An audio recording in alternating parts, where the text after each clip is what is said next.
Hey there everybody, this is the Vintage Sewing Machine Garage, and I am making a video, my latest, on a sewing machine I've been working on, going through and restoring it.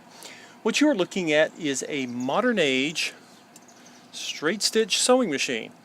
It is called a Class 15, and the reason for that is that the Japanese were able to copy one of Singer's most famous sewing machine designs, the Class 15, as Singer called it. And apparently when Singer's patents ran out, the Japanese thought, oh, well, we'll make that.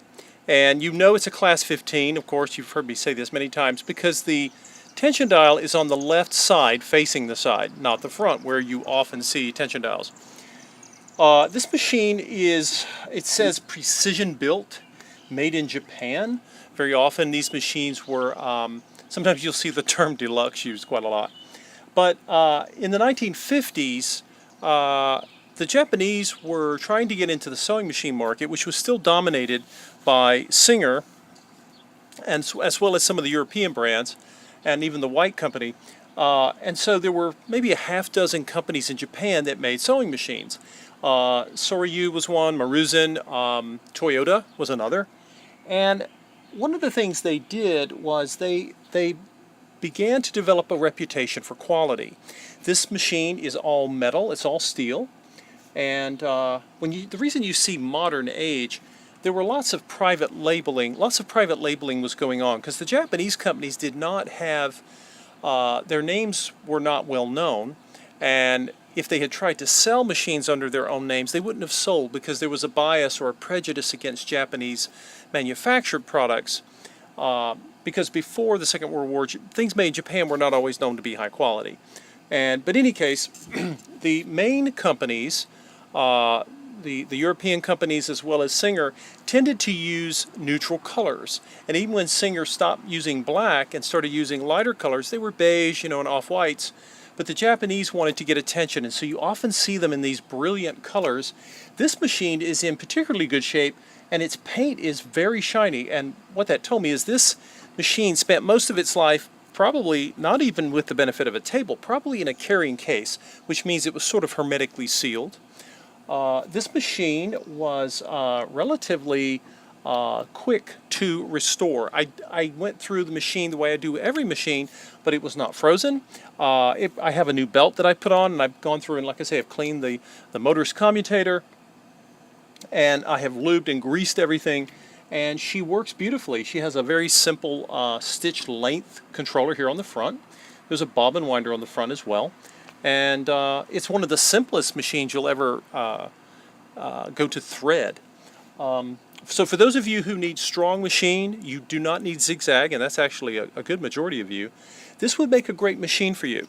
Some of the machines you will see that I have posted on Craigslist are going to sell. I haven't priced this one yet, but this one will be priced less. One thing to remember, for the machine work that I do, I price machines based on the number of hours I need to spend on them, not necessarily on collectability or quality. So the quality of this machine is equal to pretty much any of the others. It's really based on how many hours I have to spend to prepare it. And there are a few machines that are different. I have a Singer 301 coming up, which is highly valued and is in big demand, and its price will reflect that. But most of the machines I work on, they're wonderful, and they're not necessarily expensive. So without talking anymore so much, I want to go ahead and let you see how it sews. And I've got it set on the longest stitch length, and you can see I can sort of I can sew at a sort of a leisurely pace here. And unlike some of the machines from, say, 30 years before in the 20s, you will notice that I can really sew quickly if I want to. I'm sewing over denim. Of course, I've got another fabric here to show you if I have time in the video. But it sews a wonderful stitch. It's very strong. I have an Oregon brand made in Japan needle here, and I'm using a jeans needle. Not just because this is blue jean material, but anytime you have heavy fabric, thick upholstery fabrics, slipcover fabrics, use a jeans needle. They come in different sizes, but the jeans needle is a little tougher. It's more resistant to breaking. But as you can see, I can basically sew over denim all day long if I want to.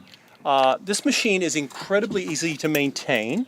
Other than keeping your lint clean in the feed dog area, you will oil it. It even has the little oil, these little spring-loaded valves, so you can oil it and then the little valves pop up to keep the hole sealed. But you oil it with every project and that's it. And I'm going to show you guys, hopefully I've got some good light here. You can see, now I have white thread on denim, so that's a little, maybe I think you can see it over here on the left. But let me turn over to the right because I've got a gold thread on the right, on the bottom, and you can really see the quality of the stitches. They're beautiful, beautiful thread tension, very strong. Okay, guys, if you look closely here, and you'll see something that I often highlight in my videos. If you look at the thread as I sewed over that really thick denim seam, notice that the tension, see if I can get it to focus, I'm sorry, it seems to be a little blurry. There we go. You can see that the thread doesn't lose tension as it goes over this thick seam. And that's a really great hallmark. You can even see the white stitches there. That's the hallmark of a really good machine. Any good, strong sewing machine should be able to do this without your tension screwing up because your density of fabric changed. And so here's a sort of a nubby, if you will. I don't know if this is a drapery fabric. It's not as heavy as the denim, but I like to show a variety. So go ahead and sew a few layers of this. Sometimes if you change your fabric weight dramatically, you might end up wanting to adjust your tension, but the machine will tell you. That's the great thing about analog machines like this. You can tell by your stitch quality what the adjustments are that you need to make. Sewing machines are a lot like cars. Once you get used to driving them, you tend to know them pretty well. You can even tell by the sound they make when they're sewing, if they're sewing properly. Sort of the way they used to tune cars back in the day before they were electronic. So pull this out. I know the white is not going to show up here, but the gold threads will. Now you'll notice in this fabric, guys, the fabric is very highly textured, so you're not going to see the individual stitch stop and start points. There's a little bit over here on the left. They almost disappear into the fabric, right? So if you're ever in doubt, always check it on a fabric that you can easily see the stitches. That's what I like to do, and I always want to make sure that those of you who are looking at my machines can see the stitch quality. So again, this is the Modernage, made in Japan, 1950s. It's basically a copy of a Singer design with a few changes made to it.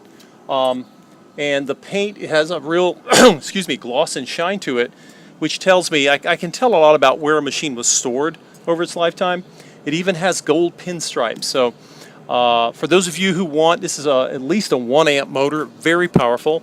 So I'm going to be listing this on Craigslist soon. If you have any questions or comments, please let me know. I'll post this up to YouTube as soon as I can. And I appreciate you guys watching. And I'm going to be posting a few more online soon. And thanks again.